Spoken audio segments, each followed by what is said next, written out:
নমস্কার বন্ধুরা। রামায়ণ ও মহাভারতের গল্পগুলি হিন্দু পুরাণের বিস্তৃত গল্পগুলির মধ্যে সমৃদ্ধভাবে জড়িত। প্রত্যেকের নিজস্ব নায়ক, নৈতিকতা এবং অতিপ্রাকৃত হস্তক্ষেপ রয়েছে। মহাভারতের অটল যোদ্ধা অর্জুন এবং মহাকাব্যের অন্যতম গুরুত্বপূর্ণ চরিত্র তার সাহসিকতা, দায়িত্ব এবং অনুগত্যের গল্প বিখ্যাত। যাই হোক, অর্জুনের ইতিহাস কুরুক্ষেত্রের যুদ্ধের অনেক আগে থেকেই বলেছে। রামায়ণের সময় সংঘটিত পরিবর্তিত অবতারে এর উৎপত্তি হয়। দৈবে নারায়ণ ঋষি নর। এক সময় নরা ও নারায়ণ নামে দুজন ধার্মিক ঋষি ছিলেন। তারা মহাজাগতিক আদেশ এবং ধার্মিকতার স্থায়ী মূল্যবোধের প্রতিনিধিত্ব করেছিল, এবং তারা ছিল ভগবান বিষ্ণুর ঐশ্বরিক সাংসের শারীরিক প্রকাশ। অর্জুনের পরবর্তী অবতার ছিলেন নারা, অতুলনীয় শক্তি এবং বুদ্ধিমত্তার ঋষি।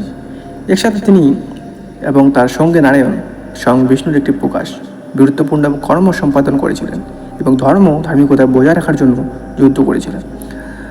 রামায়ণের সংযোগ। ভগবান বিষ্ণু রামায়ণের সময় অযোধ্যার রাজকুমার ভগবান রামের নামে রূপ ধারণ করেছিল। রাম রাক্ষস রাজা রাবণের হাত থেকে তার স্ত্রী সীতাকে বাঁচাতে তার মিশনে যাত্রা করার সময় অনেক দেবদূত এবং দেবতার সাহায্য পেয়েছিলেন। হনুমান রামের অনুগামী এবং ভগবান শিবের প্রকাশ তাদের মধ্যে একজন ছিলেন। দুটি প্রধান মহাকাব্যের সংযুক্ত করার একটি গুরুত্বপূর্ণ অংশ ছিল হনুমানের অংশগ্রহণ। শাশ্বত বন্ধন। নরা এবং নারায়ণের মধ্যে সম্পর্ক চিরন্তন ছিল। তাদের পবিত্র সারমর্ম রামায়ণের ধার্মিকতার কারণকে আরও এগিয়ে নিতে বিভিন্ন রূপ নিয়েছে। ভগবান রামের একজন অনুসারী হনুমান এরপরে মহাভারতের পুনরায় আবির্ভূত হবেন, যেখানে তিনি অর্জুনের ভাই ভীমের সাথে দেখা করবেন এবং ঐতিহাসিক কুরুক্ষেত্রের সংঘর্ষের সময় অর্জুনকে রক্ষা করার শপথ করবেন। মহাভারত খোলে অর্জুন শক্তিশালী পাণ্ডব রাজপুত্র, তার বন্ধু এবং সারথী কৃষ্ণের নেতৃত্বে যিনি নারায়ণের অবতার জীবন মহাভারতে বলা হয়েছে। কৃষ্ণ যখন যুদ্ধক্ষেত্রে অর্জুনকে ভাগবত গীতার পবিত্র পাঠ শেখান, তখন এটি স্পষ্ট যে তাদের মধ্যে একটি যোগসূত্র রয়েছে, যা পূর্বের জীবদশায় গঠিত হয়েছিল। এই স্বর্গীয় সারমর্মের জন্য অর্জুন তার উদ্বেগ দূর করতে এবং তার যোদ্ধার দায়িত্ব পালন করতে সক্ষম হন। অনন্ত কর্তব্যের একটি শিক্ষা। জ্ঞানী নাড়া থেকে বীর রাজপুত্রে অর্জুনের রূপান্তর কর্তব্য এবং নৈতিকতার স্থায়ী মূল্যের প্রমাণ।